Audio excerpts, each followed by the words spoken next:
জীবনে দুই ধরনের মানুষের থেকে দূরে থাকবেন, এক ব্যস্ত মানুষ, দুই অহংকারী মানুষ। কারণ ব্যস্ত মানুষেরা নিজের ইচ্ছে ছাড়া কথা বলে না, আর অহংকারী মানুষেরা নিজের স্বার্থ ছাড়া পাশে থাকে না। কিছু কিছু সম্পর্ক শেষ হয়েও হয় না। একজন হয়তো অনেক বদলে যায়, কিন্তু অন্যজন সেই সম্পর্কের বোঝাটা বয়ে বেড়ায় সারা জীবন।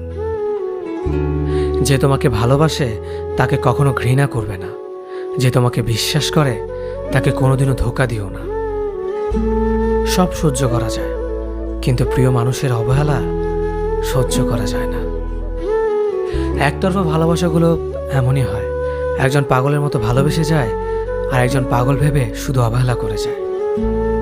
অনুভূতি, ভালোবাসা, মায়া এগুলো যত কম প্রকাশ করবেন, মানুষ আঘাত করার সুযোগ তত কম পাবে। কোনো অভিযোগ নেই, আর কখনো থাকবেও না।